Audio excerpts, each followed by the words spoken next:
about to leave, already packing. Come with me, I'm not really asking. We'll get away to a place where we don't know.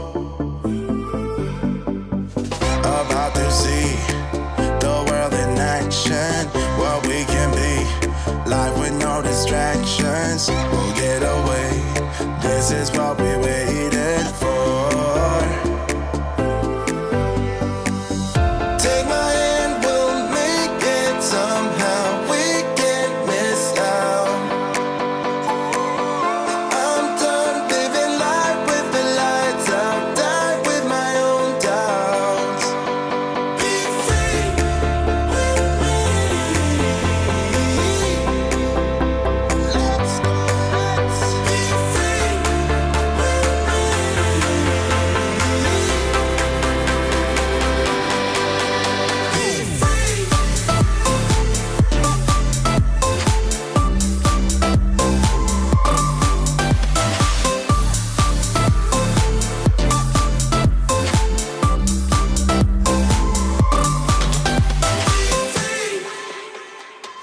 Not looking back, eyes on the freeway, Bonnie and Clyde, a classic cliche. We're on the run, this is what we waited for.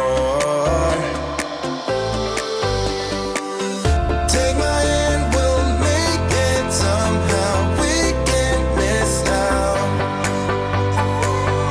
I'm done living life with the lights out. Die with my own doubts. Be free.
Good evening, everybody. It's John here from Tutor You, welcoming you back to another live study stream session for BTEC Applied Psychology. So, welcoming you back. Hopefully, you've had a nice little break like we've done over the half term. We're here tonight to talk about intra-group dynamics. We're sticking with Unit 1. And we're going to talk about intra-group dynamics. I noticed we've got a bit of a chat and activities tonight about Groupthink, which I remember very clearly from when I was reading 1984, back when I was a young fella.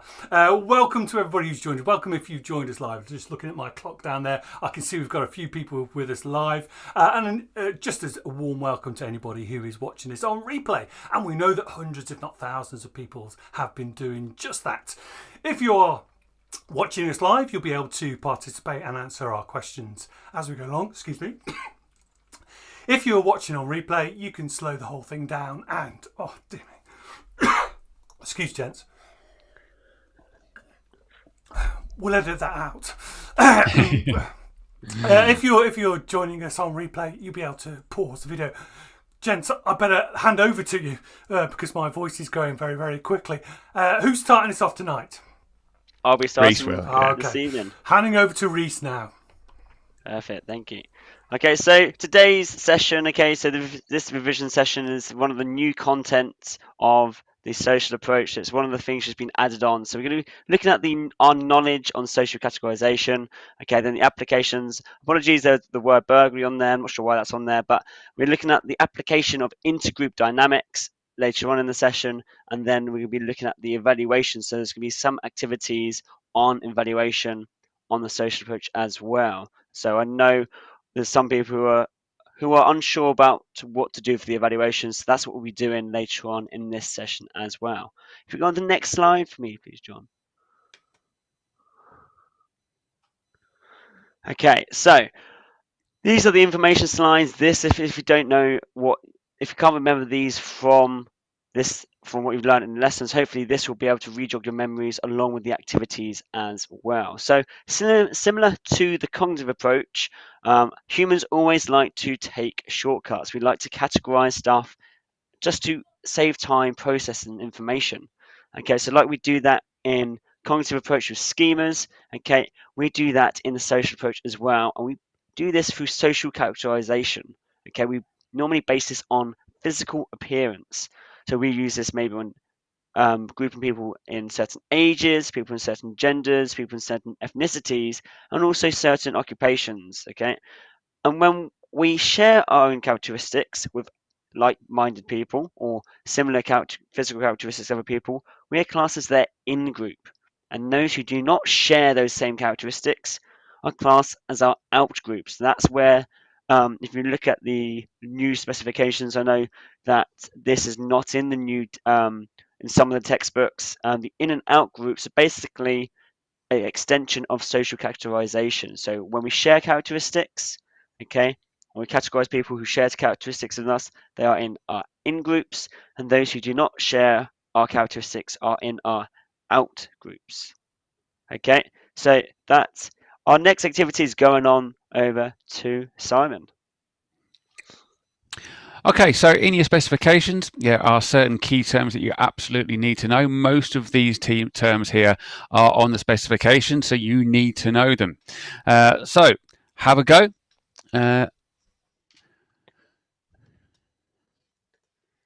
Social categorization, in-group and out-group, Reese has already talked to you about. And then we've got stereotyping, ethnocentrism, prejudice, and discrimination. Okay, so have a look through. In the actual specification itself, it does specifically mention stereotypes, prejudice, and discrimination. Okay, so those three definitely you need to know. And then along with social categorization, in-group and out-group, which again mentioned on the specification a little bit earlier.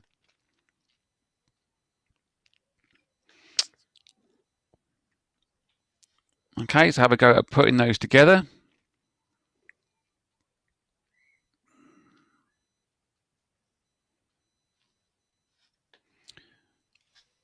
Probably easiest to start at the top, social categorization, in-group, out-group. The two that people confuse the most are prejudice and discrimination. I think the rest of those hopefully reasonably straightforward. The only one you might not be familiar with is the ethnocentrism, but that is along the same lines of our behavior towards a group that's not sharing characteristics with our own.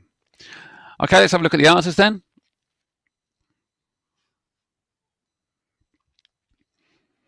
Okay, so social characterization then.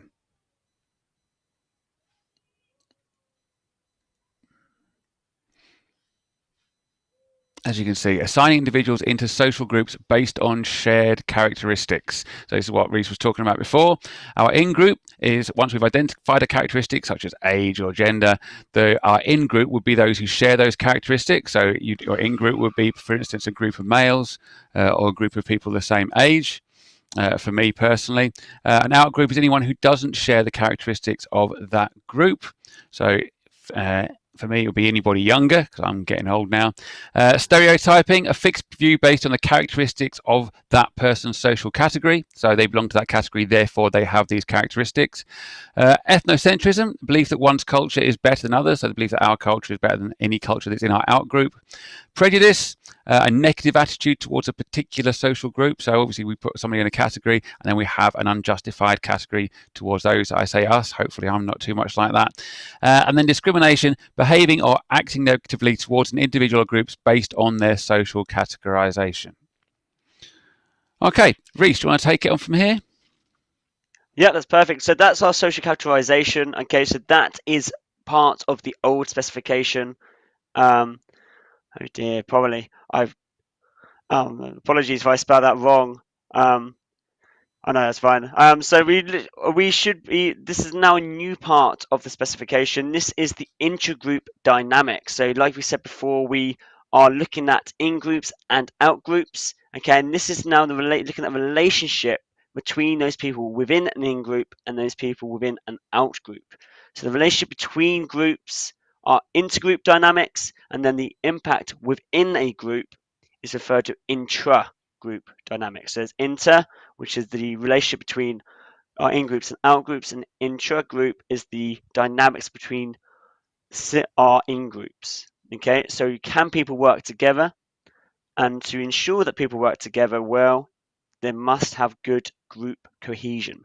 Okay, so I'm sure if you ever did a group task at school, you would have those groups who did really well and those groups who didn't do so well. Those who did well probably had good group cohesion. So as we go through the session today, we're looking at why did certain groups do well and why do other groups do not do so well. Okay, so group cohesion can be broken down into task cohesion. So do we know what the task is? If we know what the task is, we complete it. And then the next type of group cohesion is social cohesion. So social cohesion is how well you get on with the rest of the members in your group. So they're the two types of cohesion. How easy you find a task, okay? And the next one is social cohesion, is how likely are you to get on with your group. Okay, I think the next activity is with Simon with a 5, 4, 3, 2, 1. Yep, thanks, Reese. So to have a look at this. We've done this before if you've joined us previously. So 5, 4, 3, 2, 1 means you have to find 5 examples of the first category, 4 of the second, 3 of the third, 2 of the fourth, and 1 of the last category. So if we have a little look, okay, so we have for you 2 minutes to find 5 task roles within the group, 4 different types of role classification, 3 social roles, 2 factors which impact the group's cohesion, so how well they stick together, and then 1 study on intergroup dynamics. As we've said before, the studies, you don't have to know them, but they are a very good way of giving a strength and evaluation point to the theory. Okay, so we've got 2 minutes then. Let's start now. 5, 4, 3, 2, 1. Okay, so the first one is 5 examples of roles. So this is part of the specification on intergroup dynamics.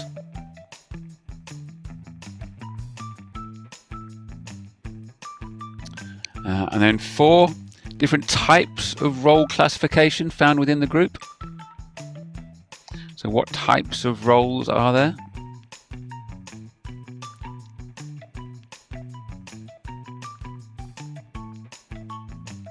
Okay, a couple of people getting 1 or 2. It's not bad going.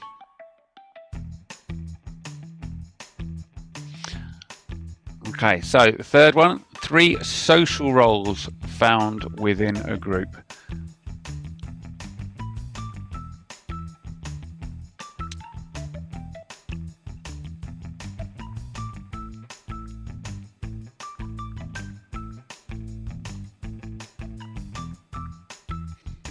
Okay, number 2, factors impacting on group cohesion.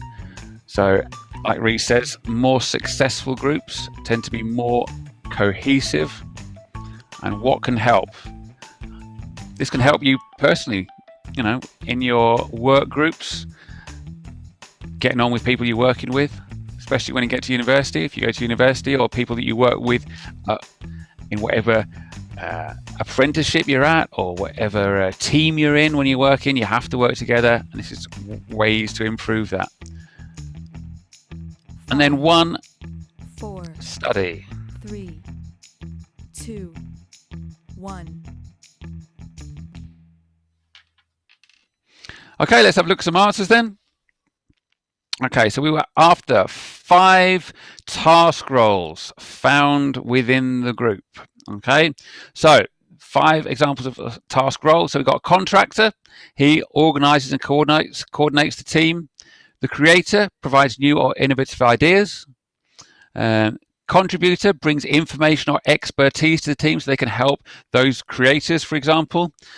Critics, although it sounds negative, these are people who can really hone the ideas of the group, so they can say what's good or what's bad about the ideas. The completer supports the execution of individual oriented tasks. So if somebody started and they're having problems finishing, motivation or ideas, then the completer will kind of come in as almost some sort of super sub and come and complete those tasks.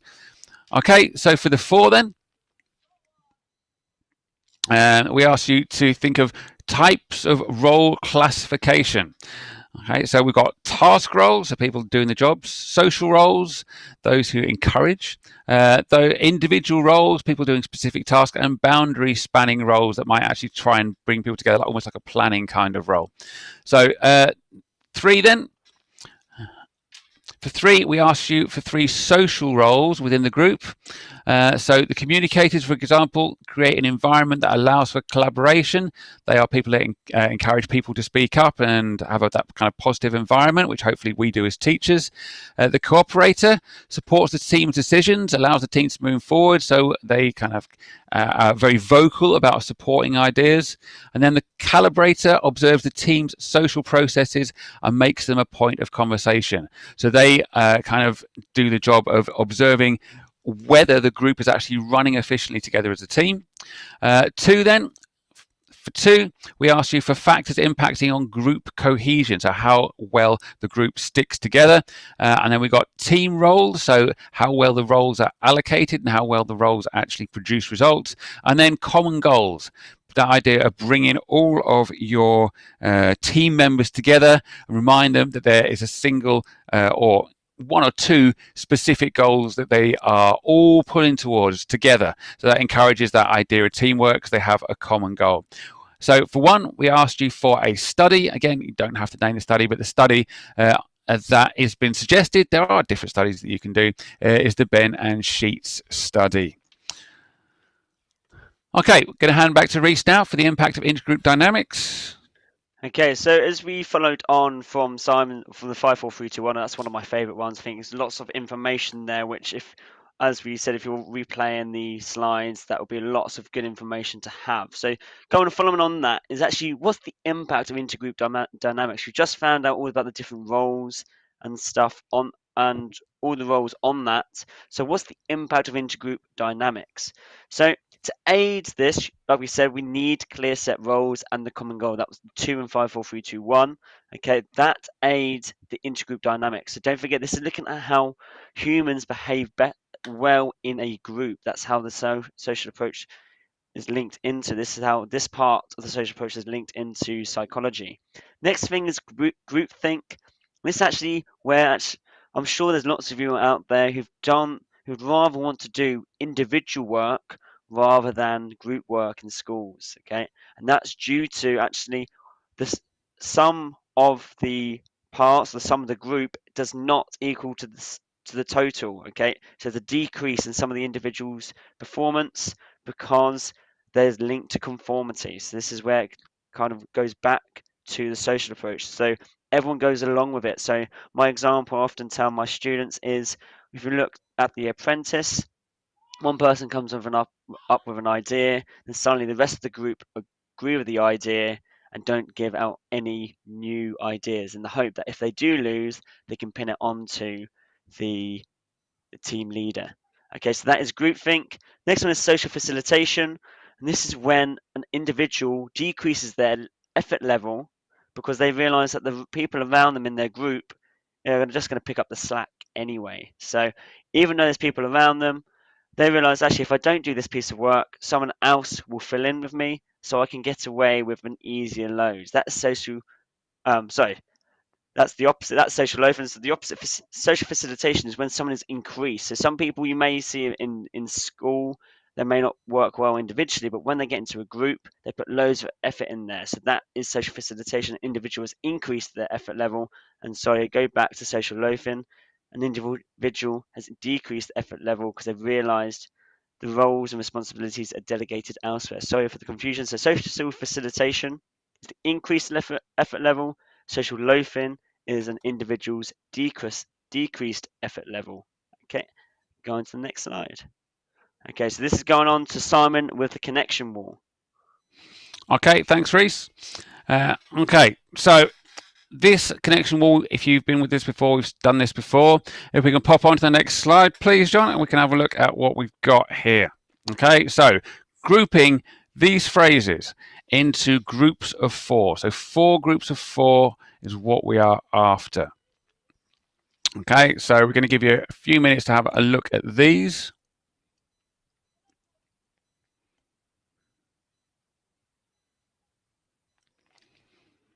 Okay, so think about which of these might be related. It will probably help if you have a copy of the specification, or you know the specification, even better.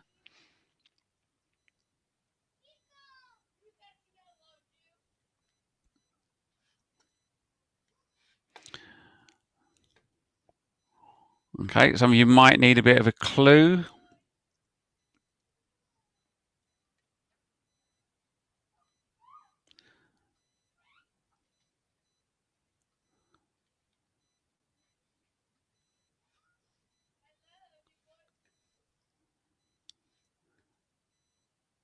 Okay, so think about the specification. You've got in and out groups is one of the bullet points for the specifications. Inter-group dynamics is another. That might be somewhere to start.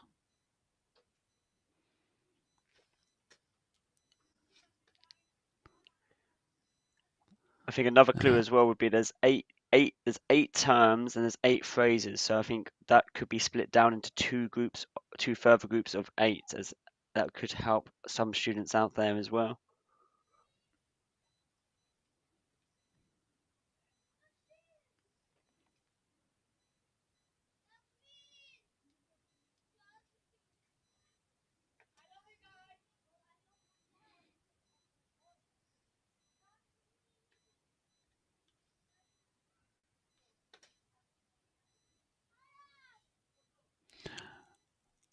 Okay, let's have a little look at some of the answers then. Okay, so the first thing you might have done, first thing, key factors of groupthink was the first way of grouping these together. Okay, so 4 factors of groupthink. So group identity, where group personnel are very similar to each other. So they are, again, like Reece says, it's to do with conformity. So people try and follow the herd in order to feel like they want to fit in, because they don't know particularly the correct answer. They assume others have the correct answer. Leader influence. So there's a particular powerful, well-liked member of the group who is leading the task. They're more likely to actually go with his idea than put their own ideas forward. Low knowledge. Again, this is to do with conformity. The idea of informational social influence. An individual lacks personal knowledge of a topic or feels other than the group are more qualified.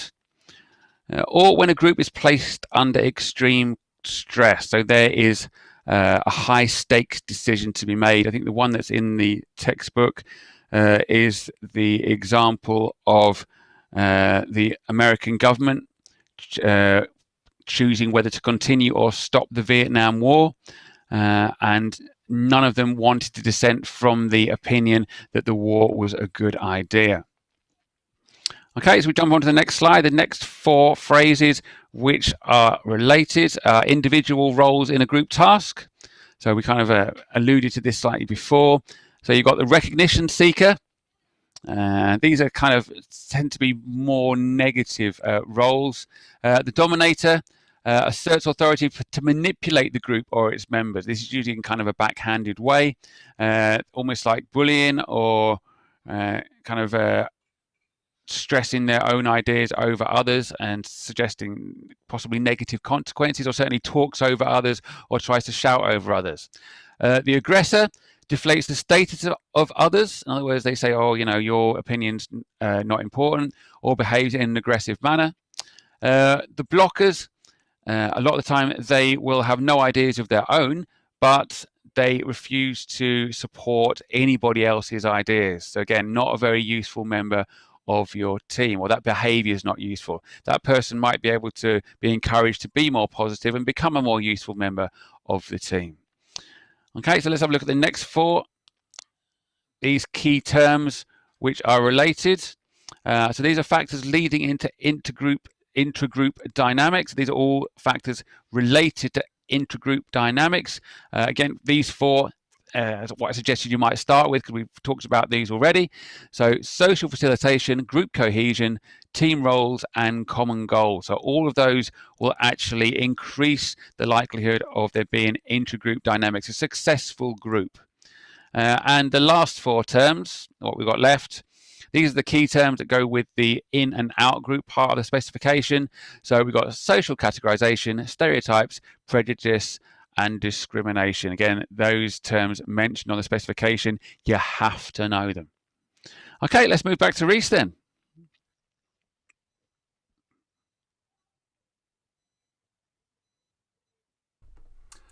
Hi, Reese, I think you might be muted.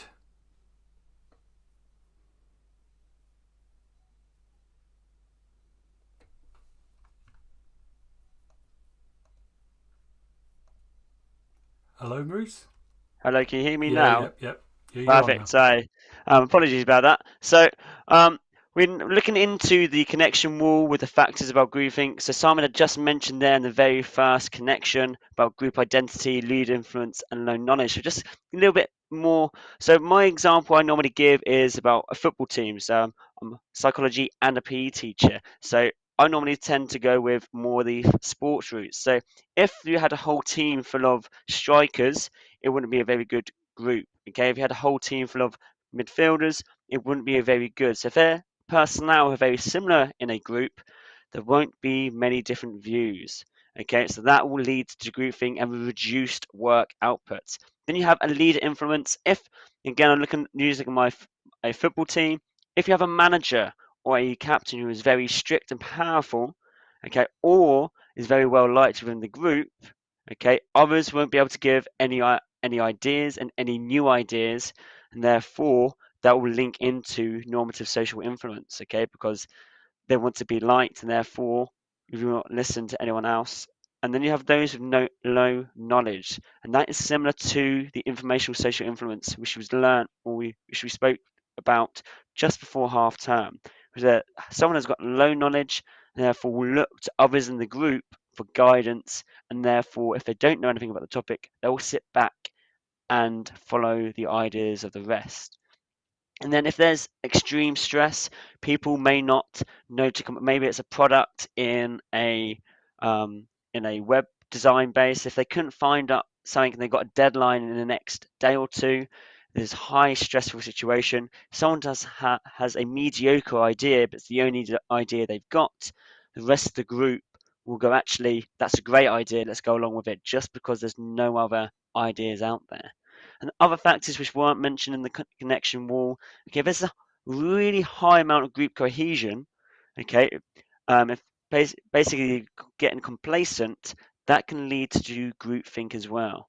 And therefore, you can also have other factors, were situational factors and structural factors as well. A lack of unbiased leadership and group isolation can also lead to groupthink as well. If we go on to the next slide. And the next slide is with categorize with Simon.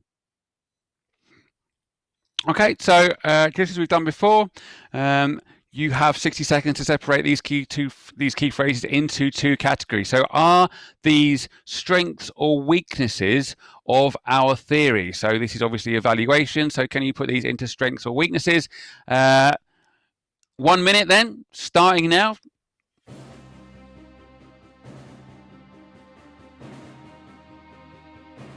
Okay, so strengths and weaknesses of actually placing people into social categories.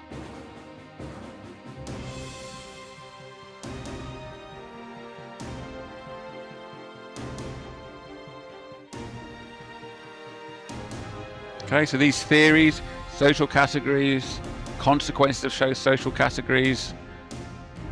Is there these strong theories or the weak theories? What are the strengths and weaknesses?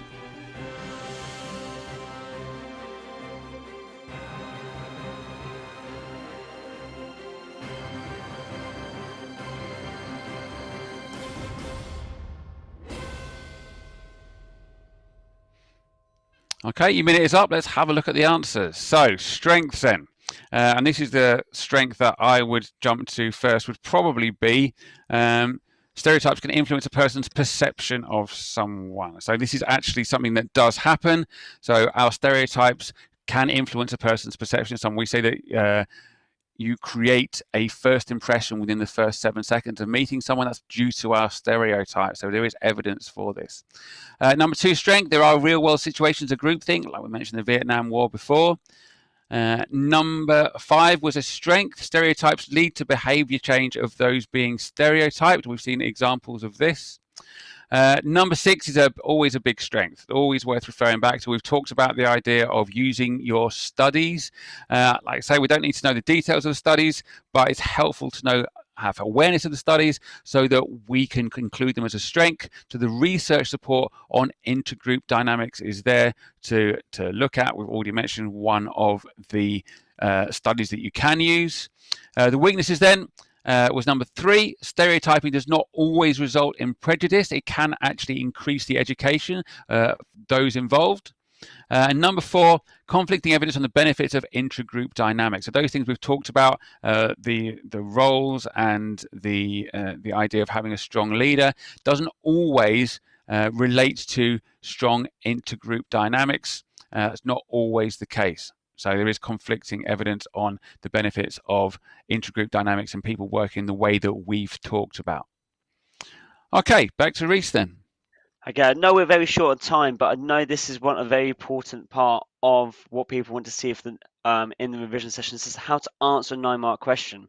It's just very similar, well, it's the exact same question to what we had just before half term. However, the scenario is exactly the same. The question slightly changed. This is to discuss how intergroup dynamics can impact on the success of their product going into market.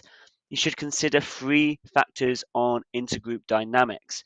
So if we go on to the next slide. Okay, so we need to talk about, so there's many different key terms we've gone through this session before, but the AO1, you need to talk about what is intergroup dynamics. That could be one of your definitions, so the relationship between members within a group. Okay, what is group cohesion? The willingness to work together as a team to drive to a outcome. And then you have groupthink, which is where there is a reduced amount of performance. Okay, so you could define those 3 and that'd be your AO1 part of your 9-mark question. Okay, so then you can apply your knowledge to the scenarios. So are there common goals being shared? They all want the same product. What roles are being shown? Is there being a leadership? Perhaps you give an example of a leadership inhibiting the final output. And is groupthink occurring? If all the groups bar one person is agreeing, is groupthink happening in the scenario? And explain why.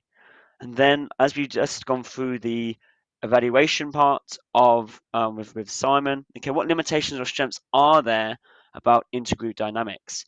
Is there real life application? Yes, as we know from the Vietnam War on Cuba and the Bear the Pigs, that is real life application of groupthink, also of intergroup dynamics as well. We've got conflict in research. There's also research on the function of the group as well. So you need to look at your evaluation and apply that back to a 9-mark question. And can you apply it back to the scenario? And that is your exam goal for this week's session. Thanks a lot for that, Reece. Wow, another wonderful session. I really enjoyed that, thinking a lot as I was listening to that about my in-groups and my roles within those groups. So I found that absolutely fascinating stuff. And I've also managed to have enough water now to stop myself from coughing. So I'll talk about first impressions. If you have, thanks by the way to all those of you who were participating as we went through that. I meant to say that right back at the beginning, and of course I couldn't. So thanks for everybody who was contributing there. And if you're watching this on catch up, hopefully you've had a chance to slow things down and have a look at some of those questions with a little bit more depth. Thanks to Reese and thanks to Simon as well for putting this together and delivering. And a quick reminder that this has been recorded, so you can watch it all over again. And of course, the PowerPoint that we've been using tonight for the activities is also available to be downloaded and used as you see fit. I think we may be on again next Monday, gents. Does that ring a bell with you? I believe so. Yeah, that's Brilliant correct. Yeah, I stuff. think we're going to be going to do self-concept next week. Okay, right, self-concept. Okay, so that makes sense in terms of a follow-on from what we've been looking at tonight. Brilliant. So I'll see you two gents then, and we'll see everybody else next Monday. Goodbye, everybody. Goodbye.